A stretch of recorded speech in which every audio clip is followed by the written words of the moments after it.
Dear students, welcome to EPG Pathashala. I am Professor Korada Subramaniam from University of Hyderabad.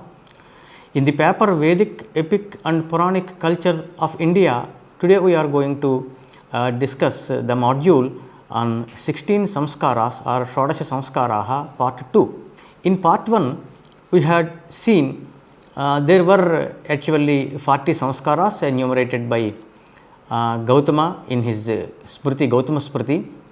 And there are others who suggested 25 samskaras etc. The number varies in a few cases from Smriti to Smriti. But finally, it is the arrived conclusion is that there are 16 samskaras which are a must during the life of a person. So, now these actually the necessity of samskaras and what is samskara etc. all the basic things and fundamentals are discussed in the earlier module, that is part 1 on Shodasha samskaras, and now we are going to take up the last two samskaras. One is vivaha and the other is antyeshti. Vivaha is generally translated as marriage, but there is gulf of difference between vivaha and marriage. Vivaha is actually a very serious kind of thing, because there will be dampatya sambandha and there will be equality of rights etc. and all the things. Neither husband nor wife is superior to the other. Whereas in marriage in other countries which is being held, there may not be so much of philosophical outlook and clear cut dimensions as far as the marriage is concerned. So, today let us talk about vivaha. The term vivaha, what is the derivative meaning or literary meaning is visishtaha vahaha prapanam vivahaha. Prapanam means getting there, where getting generally a stree would have stritvam or girlhood by birth, and but after marriage this bharyatvam or wifehood is also added. So, the girl is taken from stritvam to womanhood, wifehood, bharyatvam. That means both stritvam and bharyatvam will be there. The additional qualification would qualify her to do many things together with husband. So, why marriage? Actually, why should one get married? The question is answered in Taittiriya Samhita that a Brahmana is born with three kinds of debts: debts of sages, debts of forefathers, and the devas. So, Devaranam, Rishiranam, Pitruvanam, three kinds of ranas will be there, and unless and until one clears all the three kinds of debts, one cannot go for samnyasa. So, here is the quotation from Taittiriya Samhita, 6th prashna, that is Jayamanoha vai brahmanaha tribhihi ranavan jayate brahmacharyena rishibhyaha yajnena devebhyaha prajaya pitrubhyaha eshava anuranaha yah putri ejva brahmachari vasi. So, he has to clear the debts through brahmacharya. Keep it lay. By brahmacharya, the debt of rishis or sages has to be paid back. Similarly, devaranam, the debt of gods has to be paid back by performing yajna. Similarly, the debt of forefathers has to be paid back by getting married and producing children. So, then he is called debtless, anuranaha, and he will be eligible for samnyasa etc. Then, what about this age gap of wife and husband? The bride and bridegroom, how much age gap they should have? Kama Sutra recommends that an age gap of 3 years between the bride and groom is okay. In other shastras and in tradition, 3 years or 5 years or 8 years gap between bride and groom is recommended. Then actually, why age is so important, and why people take it for granted that the girl, the bride should be younger to the bridegroom. What is the logic behind it? If not, what will happen? So, that is clearly discussed. Most of the people do not know these things, but it is clearly discussed in Ayurveda. So, just like raw pepper causes phlegm, kapha, and dry pepper kills the phlegm. That means the same thing, the same stuff at a particular age and stage would have an effect, and at a different age and stage would have a completely different kinds of, rather sometimes opposite, as in the case of pepper, effect it will have. So, Ayurveda clearly says Bala prana prada pravokta yuvati pranadharini praudha karoti vruddhatvam vruddha maranamadishet. This is what is stated. Bala, if a girl is too younger to the groom, then she will add the longevity. That will she will encourage, or she will actually help in getting more and more longevity. Prayavati pranadharini, if she is a young girl, that means not too much of gap age difference is there between the bride and groom, then she will be helpful in maintaining the longevity that is already there. Praudha karoti vruddhatvam, if the girl is older than the groom, and if she is very strong and healthy, then she will cause early old age to the groom. That means the groom would quickly get the phenomena of old age, getting different kinds of diseases easily, not having much resistance, etc., etc. Then if she is vruddha, if she is to keep it, if she is vruddha, that means too older than the groom, then what will happen? The groom will quickly die. Vruddha maranam adishet. That is the thing. And the second thing that is recommended in Shastras is asamana pravaraihi vipraha. The Brahmanas, when they get married, they should not have the same pravara. Pravara is a kind of Rishi descendancy that is clearly stated by Chatusagara Paryantam Go Brahmane Shubham Bhavatu Vasishtha etc. etc. Pravaranvitaha Kaundinya Sagotraha, like that. So, Pravara and Gotra are very important as far as the marriage is concerned. The marriage should be between bride and groom of different Pravaras and different Gotras.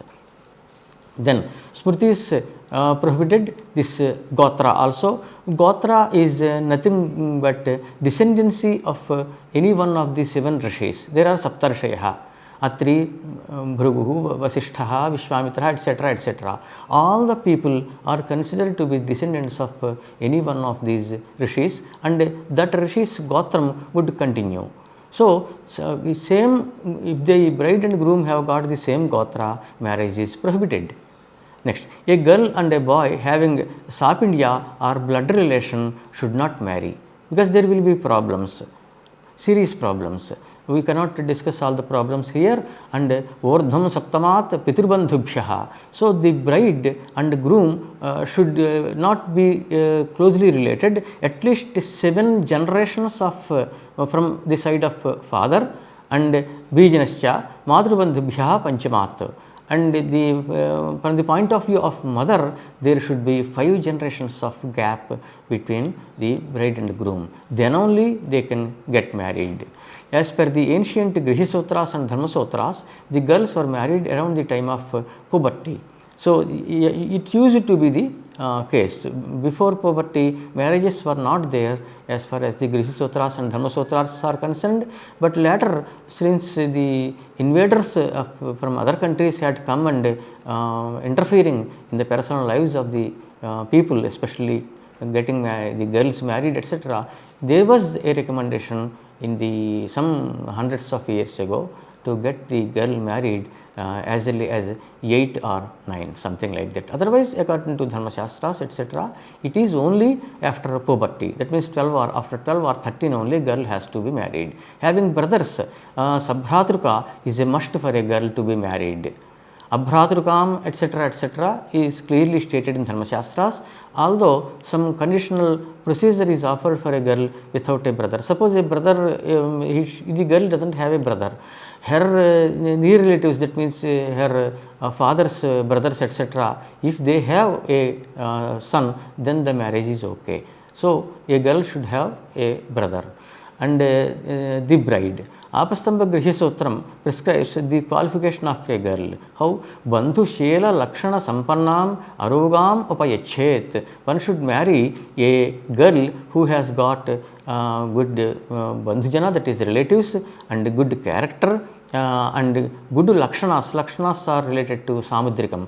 That means how is the face, how is the hair, how are the other limbs of the body, that is lakshana. So, one who is blessed with all kinds of good these characteristics and virtues, and also arogam, she should not have any disease. Disease in the sense very chronic diseases are there. So, those are referred to by arogam, not having any chronic disease. Such a girl only should be married. Here health means not having incurable diseases like leprosy. Then, what about the bridegroom? The bridegroom's qualifications are also clearly mentioned. Apastamba clearly states these qualifications of a groom. Bandhu Shela Lakshana Sampannaha Shrutavan Arogaha iti Varasampat. So, the wealth of the groom is nothing but bandhus, he should have good relatives, and Shela, character is more important, and Lakshana, having good signs of samudrikam on the body, and who is associated with all these three kinds of things, and Shrutavan, who is well studied, well versed, and having education qualifications, and not the least, there is aroga, he should not have any chronic diseases like leprosy, only is fit to be a bridegroom. That is clearly defined by Apastamba. So, how to decide? How to decide whether one can go for a girl in marriage or not? Then Apastamba finally says, apart from all these said niyamas or norms or rules or regulations, yasyam manaschakshusoho nibandhaha tasyam radhihi na itarato adriyeta itcheke. Some people, Apastamba records that some people had said, yasyam manaschakshusoho nibandhaha, in which girl your mind and eyes are fixed, then tasyam radhihi. If you get that, if you take that girl for marriage, if you get married with her, then there will be radhihi. Radhihi means prosperity. Itarato na adriyeta. Whatever other conditions are laid down in Dharmashastras and Grihya Sutras, they need not be looked into if the eyes and mind are fixed in a particular girl. Then 8 kinds of marriages. See, marriages, how to perform a marriage. There Manusmriti clearly enumerates 8 kinds of marriages. Brahmo Daivaha Tathaiva Arshaha Prajapatyaha Tathasuraha Gandharvo Rakshasaschaiva Paishachashtamo Adhamaha. Paishacha, the last one is Adhamaha, that is not at all to be recommended. Let us discuss the other marriages. Brahma Vivaha means inviting a bridegroom who is a scholar in Veda and Vedangas, etc., to bride's house, worshipping him as per the capacity, and offering the girl is called Brahma Vivaha. Each Vivaha is being explained. Daiva Vivaha, a Ritvik or priest who pleased his Yajamana, the master of the Yajna, etc., by his priesthood, is offered ornaments, clothes, etc., worshipped as per the capacity, and offered the girl. As per the capacity means Yatha Shakti. See, sometimes some people may have a lot of wealth, some people may not have that much wealth. So, according to his financial capacity, one has to offer the things to the bridegroom. Third one is Arsha Vivaha.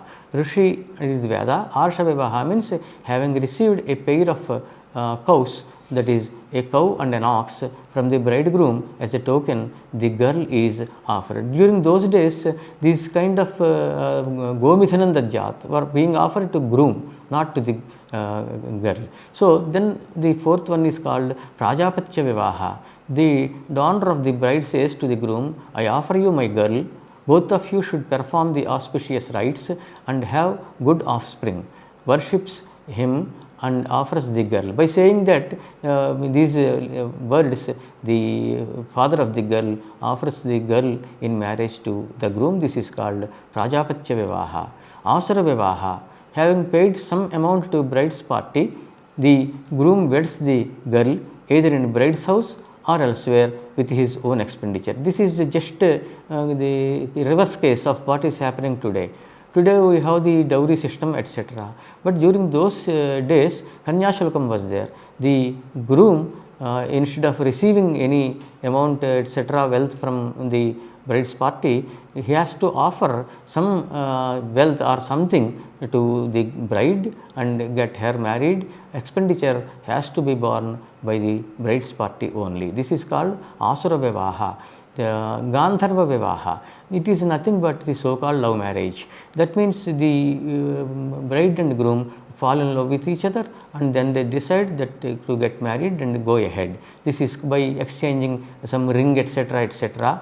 And this is seen in Shakuntalam between Dushyanta and Shakuntala, etc.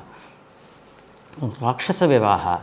Rukmani was married by Sri Krishna through this method. Rakshasa Vivaha means marrying forcibly a scared girl after threatening her by several means. But here in Sri Krishna's case, it happened so that she was also interested in getting married with Sri Krishna, and he went, and the girl was not actually, Rukmani was not scared, nor there was not any threats from the side of Sri Krishna, but they got married. So roughly it falls under Rakshasa Vivaha. Then Vaishacha Vivaha, approaching the girl clandestinely, secretly, and sedating her or taking her while asleep and marrying secretly. This is called Paishacha Vivaha, and this is the Adhama, that means this is totally unacceptable and very bad. Then purpose of marriage. Earlier we have seen why marriage, that means is to repay the debts of forefathers. One has to get married by producing children. Another aspect, another dimension is there. What is that? In the Sankalpa, that means the pledge made before any rite of marriage, the following is stated. What is that? Dharma praja sampatyartham striyam udvahe. We are going to get married this girl for the simple purpose, that is dharma praja sampatti. The offspring or the children that are going to be born will be followers of dharma and strictly. So, in the society there will be peace and tranquility, and for such kind of many children, sampatti means wealth, wealth of children who are associated with dharma, who are followers of dharma. I wed this girl for dharma, offspring and artha, money also matters and day to day life. So, for this thing I am going to get her married. Then further it is asserted in scriptures, ya dharmartha saivaratyartha ya ratyartha sa dharmartha na bhavati. This is a very serious aspect, because one girl is married and the same girl is to be useful in both following the dharma as well as sexual life.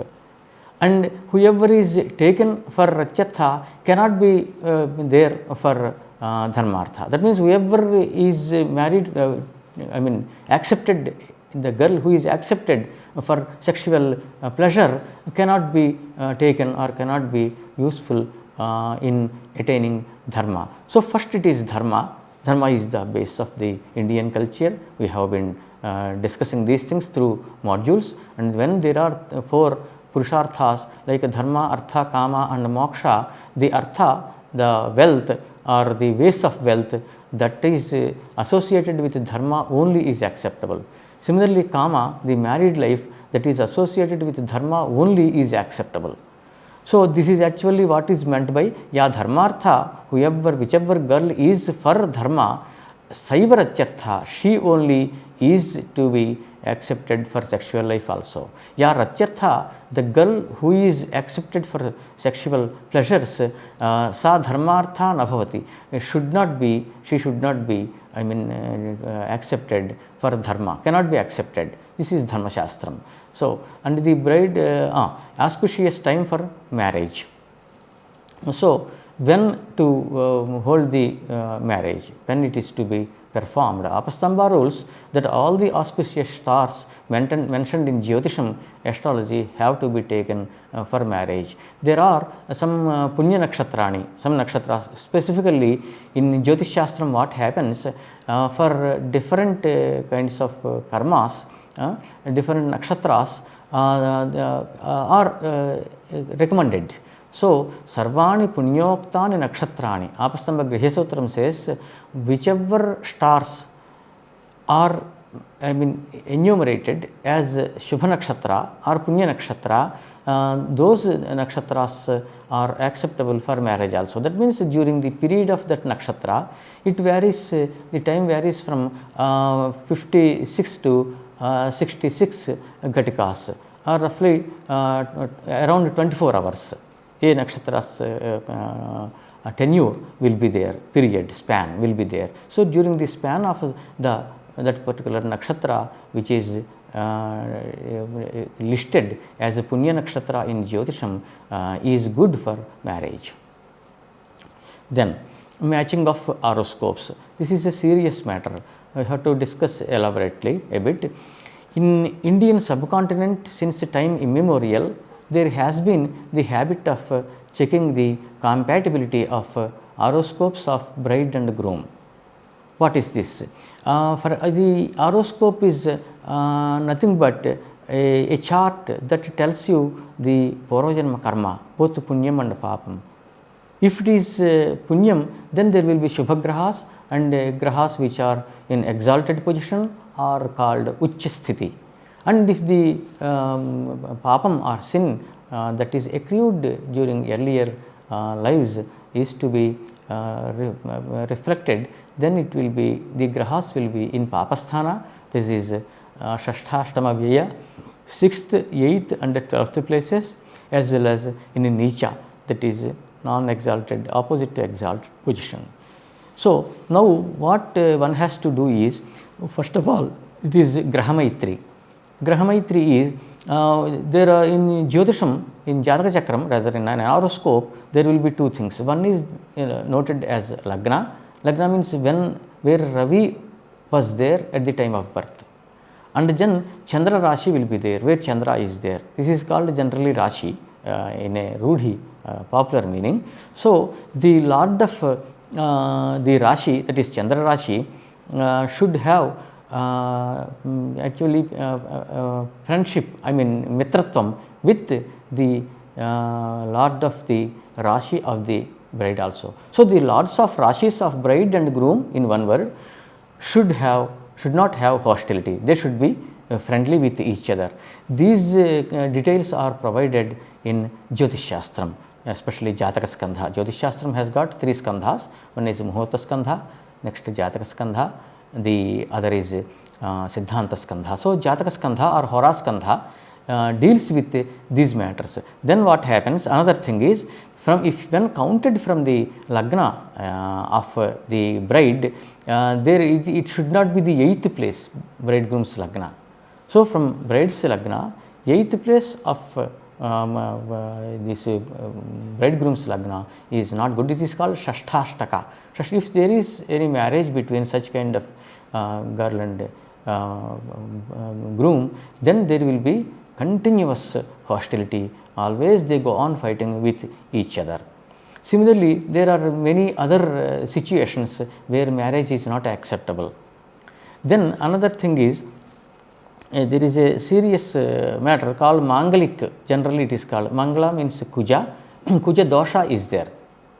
The defect of Mars in certain wrong houses. There are 12 houses: Mesha, Vrishabha, Midhuna, Karkataka, Simha, Kanya, Tula, Vrishchika, Dhanuhu, Mena, Dhanusu, Kumbha, Makara, Kumbha and Mena. 12 houses are there. So, when counted from the Lagna, all these counts will be from Lagna only. Dhane Vyaye cha Patale Jamitre cha Ashtame Kujaha Srinam Bhartru Vinashaya Humsam Bharya Vinashakam. If Kuja, Mars, is placed in Dhane, that is second place, Vyaye, 12th place, Patale, 4th place, Jamitre, 7th place, Ashtame and 8th place. 2nd, 4th, 7th, 8th or 12th houses. If Kuja is there, then it is called Kujadosha. If such a Kujadosha occurs in the horoscope, then if it is there in the bride's horoscope, the groom is going to die early, and if it is there in the groom's horoscope, the bride is going to die early. So, that will be the result. Then what happens? There are certain this thing what you call exceptions for this Kujadosha. What are they? Then Kerala Jyotisham, that is Deva Keralam, clearly says Svocha Mitraha Jatanam Pedako na Bhavet Kujaha. If the either bride or groom is born in own houses of Kuja, that is Mesha and Vrishchika, Uchakshetra of Kuja, that is Makara, and Mitra Kshetras. For example, there is Maitri, friendship with some planets to Kuja. For example, with Ravi, he has got friendship. So, if one is born in the Ravi's house, that is called Simha, he does not have Kujadosha. Similarly, Ravi and Guru have got friendship with each other. So, if one is born in Dhanu Rashi or Mena Rashi, for which Guru or Brahaspati is the Lord, since Brahaspati is a friend of Kuja, Mitra Kshetras, there will not be any Kujadosha for those people who are born in Dhanus and Mena. So, similarly, if there is Kujadosha in the horoscopes of both the bride and groom, then the Kujadosha gets cancelled. That is also there. Otherwise, many girls and boys cannot get married. So, these are the very important issues, because how the married life, the conjugal relations of both the bride and groom is going to be in the future can be predicted depending upon the horoscope and the planetary lineup and comparative study, that is called Yogyata or compatibility between the horoscopes of bride and groom. Then, major events of marriage, let us discuss what are they. Since marriage, unlike other samskaras, has a lengthy process, there will be many events. So, some major events are being explained, that is Madhuparka. If anybody goes to any marriage, especially in Andhra, Madhuparka means a kind of sari and dhoti, that the dress that is called the clothes, such kind of clothes, specific type of clothes are called Madhuparka. But the original meaning is Madhu means sweet, Parka is to satisfy or to please. So, literally it means pouring honey.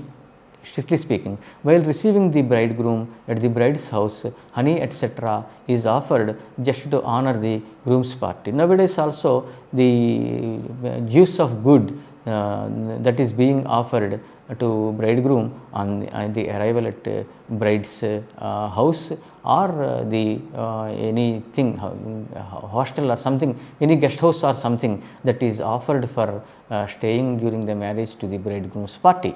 Paraspara Vekshanam. See, during the Muhurta is 48 minutes. Whether it is Durmuhurta or Sumuhurta, its span will be 48 minutes. During the Muhurta, what should be done is the question. Paraspara Vekshanam, looking at each other, the bride and groom should look at each other. So, that is Paraspara means mutually, Vekshanam means looking, that is the derivative meaning, and that has to be carried out during the Muhurta. And then another very important aspect, especially from Indian traditional point, is Kanyadanam. Kanyadanam is gift of bride. Bride is offered to the groom.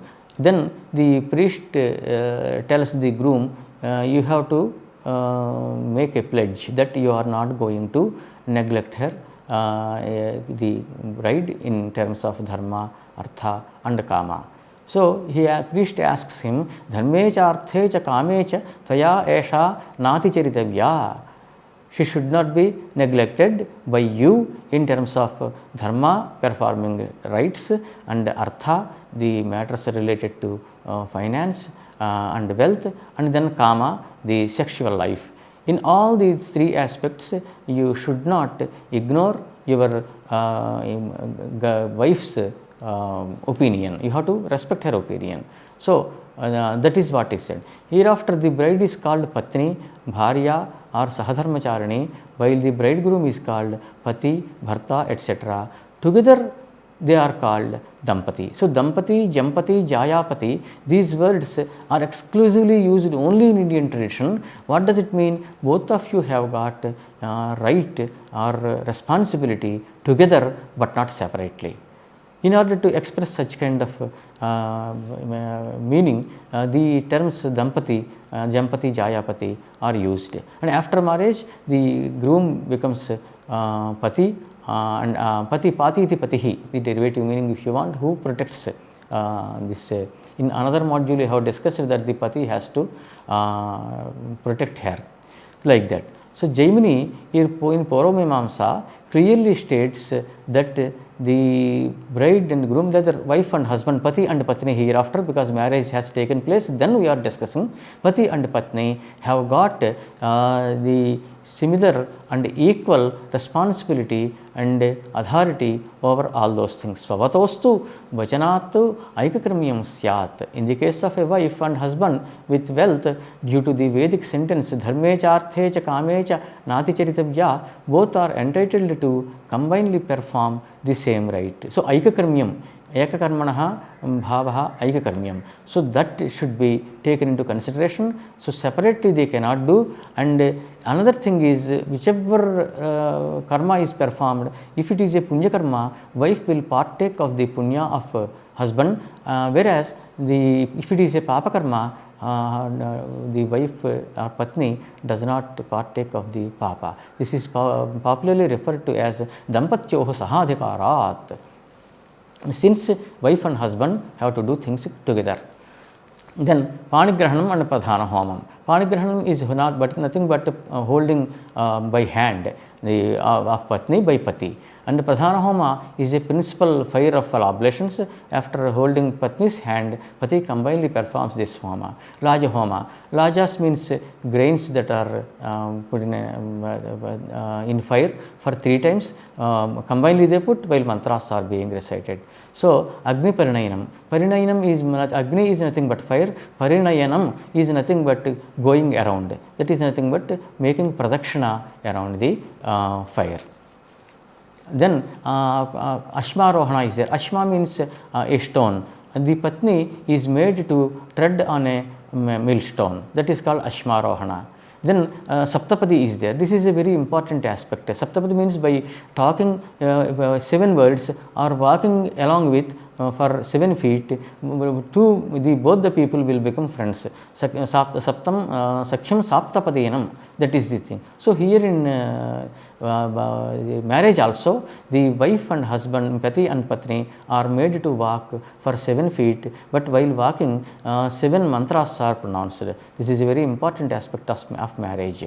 After completing the 7 steps together with Pati and Patni, would lose the father's gotram and, needless to say, would attain the gotram of her Pati. Earlier, Svagotrat Bhrashyate Nari Vivahat Saptame Pade. As soon as she puts the 7th step, she is going to lose the father's gotra and she would attain the husband's gotra. That is the significance.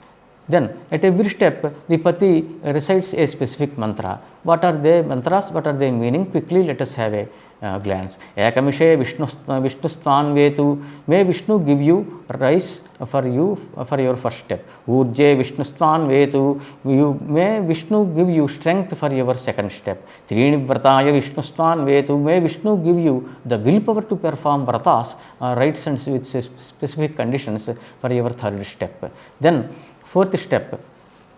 This is Chatvari Bhavaya Vishnustvan Vetu. May Vishnu give you comfort for your 4th step. Fifth step, Pancha Pashubhyah Vishnustvan Vetu, may Vishnu give you cattle for your fifth step. And then sixth one, Shadritubhyah Vishnustvan Vetu, may Vishnu give you wealth of seasons for your sixth step. Then seventh step, Sapta Saptabhyo Hotrabhyo Vishnustvan Vetu, may Vishnu give you the mercy of the seven sages for your seventh step. So these are called Saptapadi.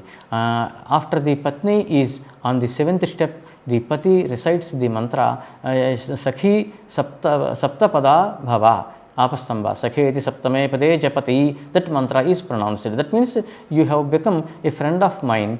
He tells this during the seventh step. The Pati pronounces the mantra starting Sakha Saptapada Bhava after the Patni is on the seventh step. That is the translation. The following portion of mantra is recited by Pati when the Patni is on her seventh step. Sakha Saptapada Bhava, Sakhayu Saptapada Babhuva, Sakhyante Gameyam, Sakhyaste Mayosham, Sakhyanme Mayoshthaha, Samayava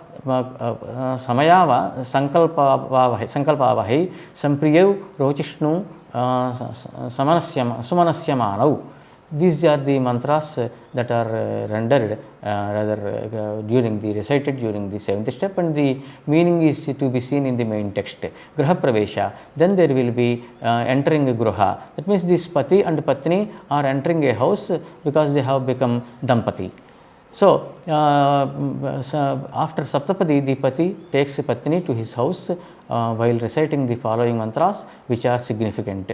Holding the hand of Patni, one has to take Murdhanam Patyuraroha Prajayacha Virat Bhava Samragni Shveshure Bhava Samragni Shveshuram Bhava Nanandadi Samragni Bhava. You sit on my head and you become a great emperor or great king by children, etc., etc. The meanings are to be seen in the main text. So there is Homa, oblation in fire at the time of Graha Pravesha. Dhruva Arundhati Darshanam. Dhruva and Arundhati stars in the sky, they are shown by the Purohita at the end, and Agneya Sthali Paka will be. Sthali means a pot, Paka means cooking rice. So Sthali Paka is nothing but cooking rice combinedly by Pati and Patni. So then Mangalasutra Dharanam. This is not a Vedic this thing as per the mantras, because Mangalyan Tantunanena Mamajivana Hetuna Kanthe Badhrami Subhage Tanjiva Sharadam Shatam. This shloka is recited. Shloka is not Vedic, mantra is Vedic. So this has come, this is a social nibandhana, norm, rather than a Vedic nibandhana. It is not a Vedic norm. Veda doesn't say anything about this Mangalasutra Dharanam. But since the Western people started invading India and taking away these girls, but not touching the married girls, the people of India, Indian people had started this Mangalasutra Dharanam. So there will be some sacred thread hanging around the neck, and by looking at that, the people will understand that this girl is married. That is the only purpose for this Mangalasutram. So tying an auspicious string with golden beads, depending on the capacity, financial capacity, may be golden, may be otherwise. The neck, around the neck of Patni by Pati, Mangalasutram is considered important for a Patni whose husband is alive. This is also another thing. When the husband dies, she has to remove the Mangalasutram. It is a very significant thing for a married woman. Then Ardhangi. Ardhangi means half of the body. Patni, according to Vedic sentences literature, is considered to be half portion of the body of Pati. So this is clearly stated. Ardho hava esha atmano yajjaya Shatapatha Brahmanam says. Then Ardho va esha atmano yat patni Taitriya Samhita says clearly that she is half of the body. Ardhanga, Ardhanarishwara in Shiva and Parvati also you have Ardhanarishwara, but here also a Pati should not think that her wife is different from her, and wife also should not think that Pati is different from her. And Jayapatyoho na vibhagosti, there is no separation between wife and husband.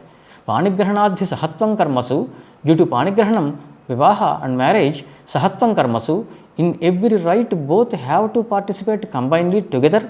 Tatha punyaphaleshu cha, and they will share the punyaphalam, the result of punyakarmas committed by them, but not papaphala. That is what is clearly stated by Apastamba. Then Antyeshti is the last samskara. Antya means that is performed at the end of life, that means during death. So, ishti, a kind of rite. So, samskara to be performed at the end of life, at time of death of a person. Earlier 15 samskaras are performed while a person is alive. Some of them when the person was in the womb, next when the person was alive, but this one is performed while the person is dead. So, the last one, Antyeshti, is performed after death of a person in order to get him a comfortable position. Antyeshti is performed by sons. If there are no sons, the Purohita can do, or Purohita can arrange someone who will come for some this thing, money, etc. paid, and then he may perform. People of Vedic tradition believe that the physical body is perishable, whereas Atma or soul is eternal or indestructible. There are Sarga and Naraka that are caused by karma, namely Punyam and Papam. There is a rebirth, and an entity called Ishvara is running the universe. Then after the death of a person, the near relatives would remain in Ashaucham. That means they should sit separately, they should not enter and touch everything in the house. Ashaucham or Maila it is called. There is a lot of procedure to be followed, right from burning the dead body to offering Dashadanani, 10 kinds of donations, among which is Godanam, donation of a milky cow with calf. Different procedures of Antyeshti are prescribed for different people. A brahmachari, a Shrotriya who studied Veda, Vedic scholar, and a Yeti, a sannyasi, a virgin who is not married, a married woman, a widow, a widower. For all these people, separately clear procedures of the Antyeshti are prescribed in Dharma Shastras. So, Pitrimedha has to be performed by the son. Then for the first 12 months, a monthly death ceremony called Masikam is to be performed. Mase Bhavaha, Mase Bhavam Masikam. Then yearly death ceremony called Abdikam has to, first year it is called Samvatsarikam. After that, for every year it is called Abdikam. Abda means year. The one that is performed once in a year is called Abdikam. At every step, there are some exceptions for people who cannot meet the standard procedure for some reason or the other. Such are called apadharma, the dharma in a hostile situation. Suppose one cannot perform the death ceremony, what to do? Then he may offer some dakshina to some brahmanas and ask them to eat. Some sankalpa shraddham is also there.